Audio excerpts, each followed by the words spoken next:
Okay, the RussiaGate stuff.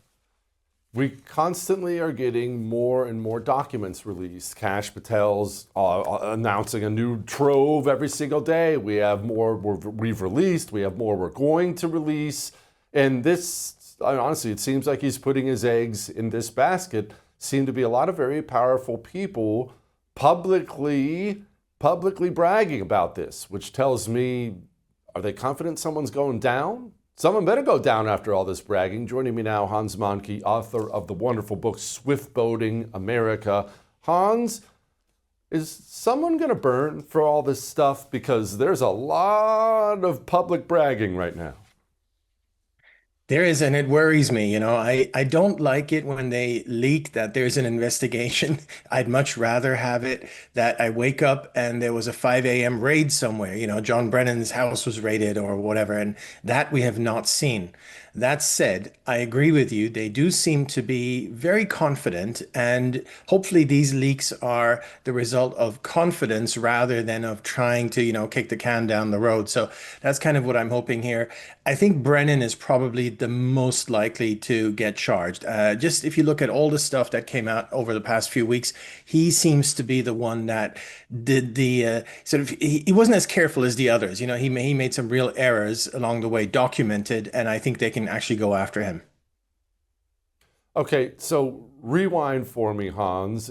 Act like I haven't been paying attention. What's been released? Tulsi's releasing stuff, Ratcliffe's releasing stuff, Kash Patel's been releasing stuff. What do the docs actually say?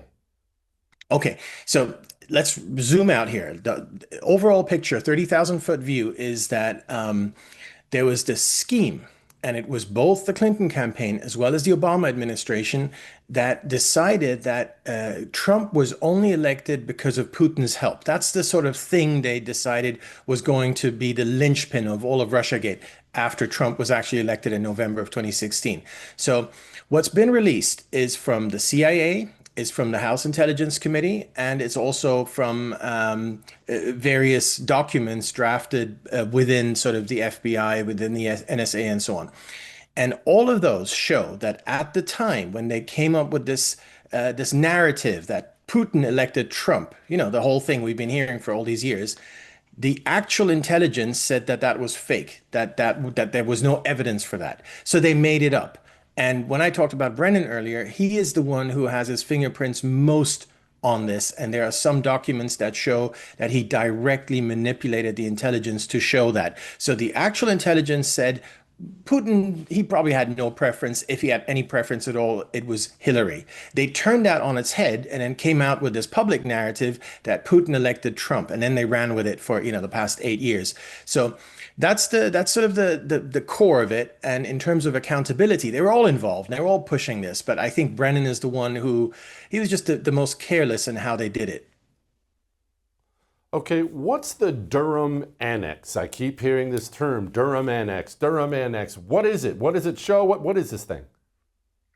The Durham Annex is a secret part of the Durham report, which we didn't get to see until last week. And what it says is that US intelligence picked up Russian intelligence, and the Russians had intercepted or hacked, whatever word you want to use, some emails involving people at the Soros Foundation, involving people at the DNC, and various others.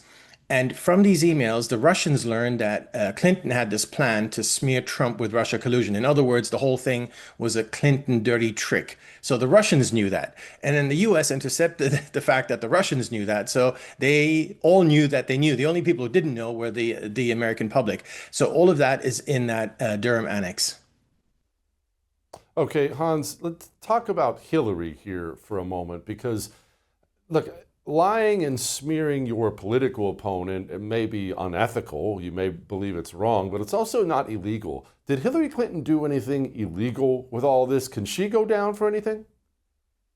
I don't think she can. There's too many layers of deniability built in. So, in fact, she hired a law firm called Perkins Coie. Perkins Coie hired contractors called Fusion GPS, sort of dirt mongers. Fusion GPS hired a guy called Christopher Steele to make up this fraudulent dossier. And Steele hired another guy called Danchenko to sort of insert the stories into the dossier. So each of these people and each of these groups can say, well, it wasn't my fault, it was the guy below me. And when you go back to Clinton, well, that's like 5 or 6 levels below her. So I don't think she's going to be held accountable in any meaningful way. That doesn't mean that what she did in terms of her dirty tricks campaign wasn't illegal. I mean, there's one very obvious illegality in what they did. And what they did is they pushed all this false information, this false intelligence, this made up stuff into law enforcement. They pushed it into the CIA. They pushed it into the FBI. The Clinton campaign lawyer, a guy called Michael Sussman, he walked into the FBI with this fake intelligence. He said, look, here, look at this. Well, if you give fake stuff to the government knowing it's fake, obviously that's a crime.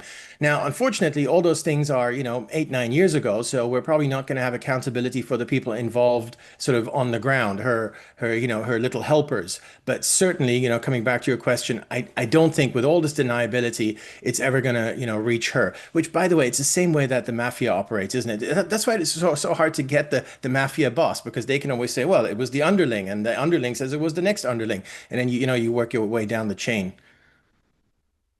Well, I agree, but we do get the mafia bosses. We use RICO to get them. Yep. Can we use RICO here? I'm not a lawyer, but this seems like an ongoing criminal enterprise to me. I understand RICO is famously hard to prove, but it sure looks like it on its face. Unfortunately, we live in this two-tier justice system. You're absolutely right. But look at what happened, for instance, you asked earlier about the Durham annex. So they found out, the US intelligence services found out that the Russians knew about this Clinton plot. Now, there were particular emails that the Russians had hacked. Now, Durham wanted to show that these emails are real. So what he did is he went to a court in Washington, D.C. to try and get a subpoena to get these emails from, whatever server company, Google or whoever. And the judge said, no, you can't have that. So he never got to see the emails. And of course, the judge, as we found out now, was Beryl Howell, who was involved with the J6 and all these kinds of things. So when you have to jump through that extra hurdle in order to even get to RICO or just even get some documents, and you have these judges being an obstruction, it's just going to be very difficult to get that moving. Hans, thank you, my brother. As always, I appreciate it. I would thank you for coming to my YouTube channel, but I know how brilliant it is, and I know you love it here. So subscribe and watch. We're going to start really ramping things up and putting some funny stuff, some interesting stuff out there, some collaborations. Either way, my YouTube channel is officially the place to be. So stick around.